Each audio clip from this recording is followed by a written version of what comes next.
ঈদ উপলক্ষে বেশ ব্যস্ত হয়ে পড়েছে দেশের প্রেক্ষাগৃহগুলো। পাল্টে গেছে হলের পরিবেশ। যেখানে সারা বছর খুঁজে পাওয়া যেত না, সেখানে হলগুলোতে চোখে পড়ছে উপচে পড়া ভিড়। ঈদের 3 সিনেমার হল রিপোর্ট নিয়ে থাকছে কামরুল রিফাতের প্রতিবেদনে।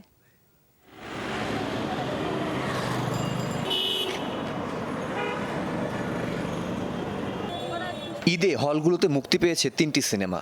ইফতেখার চৌধুরী পরিচালিত অগ্নি 2, শাহিন সুমন পরিচালিত লাভ ম্যারেজ ও তন্ময় তানসেন পরিচালিত পদ্মপাতার জল।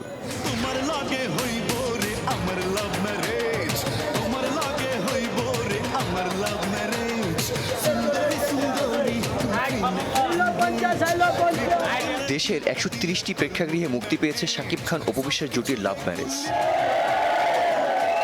যে সাকিবের ছবি আমার অনেক পছন্দ, তাই তাকে প্রতি সপ্তাহে দেখতে আসি। আমরা প্রত্যেকেই যে সাকিবের ছবি যে হলে লাগে ওই হলেই আসি। সাকিব খানের ছবি খুব ভালো লাগে, তাই প্রিয় নায়ক। ওই শাকিব খান অপু-বিশ্বাসের ছবি ছাড়া ছবি দেই না। দারুণ লাগছে, দারুণ ভাই, সুপার হিট ভাই। সাকিব খানের ডায়লগ ভালো। ঈদের ব্যবসা মোটামুটি তো ভালোই না ঈদের দিন।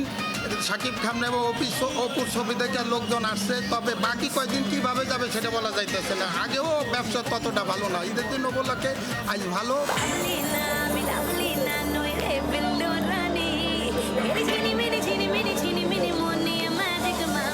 এদিকে সারা দেশের 105টি প্রেক্ষাগৃহে মুক্তি পেয়েছে মাহি ওম জুটির অগ্নি 2।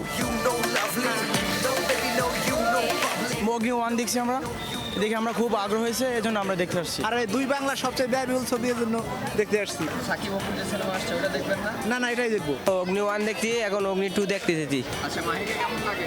খুব ভালো লাগে। ঈদের ব্যাপারটা ঈদের একটা অন্যরকম। ঈদ পরবর্তীতে বোঝা যাবে যে বাকিটা কেমন। অগ্নিটা আনার কারণ হলো, প্রথম আমরা অগ্নি চালাইছি, দ্বিতীয়বার এইটা অগ্নি কী আছে পরবর্তীতে। তারপর সাকিব তো দেখতেই আছে পাবলিক, নতুন নায়ক, আবার ইন্ডিয়ান নায়ক, যৌথ প্রযোজনা, এই জন্য আমরা অগ্নিটা দেখাচ্ছি।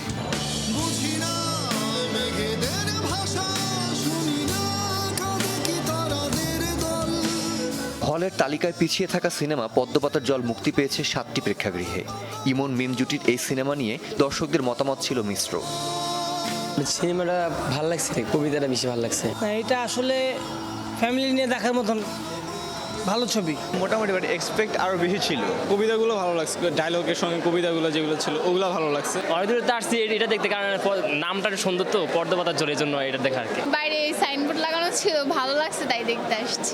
কবিতার দিকে ভালো লাগছে। যে আজ 16 বছর পরে আজকে ছবি দেখতে আসছি, তবে এই যুগের সাথে যে সামাজিক একটা যুগের এই ছবিগুলো মিল হয়েছে, এটা অনেক অনেক ভালো লাগছে।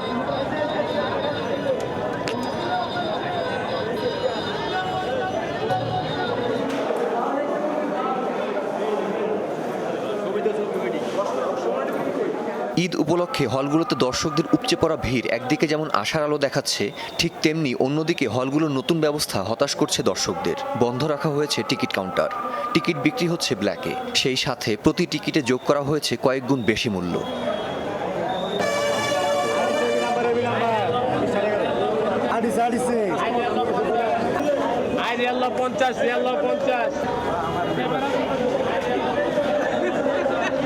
$30 $35 টিকিট নেয়, 150 টাকা 200 টাকা, তারপরও আমরা ছবি দেখতে পাই না। কাউন্টারে টিকিট পাচ্ছি না আমরা, কাউন্টারে টিকিট না পেলে এদের একটা ডবল দাম নিতে আসে, এভাবে তো ছবি দেখা সম্ভব না, এই জন্য আমরা বাসায় যেতে আসি। আসলে আমরা তো ব্ল্যাকে টিকিট বিক্রি করতে চাই না, কারণ আমরা চাই যে সবাই ভালোভাবে চলি, কিন্তু আমরা 8 মাসে এই হলে লস খাই।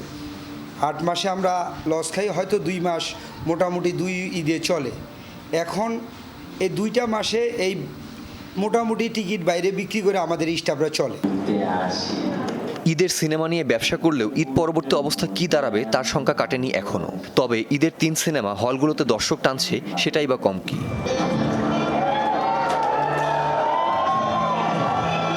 Kamrul Rifat, showbiz tonight.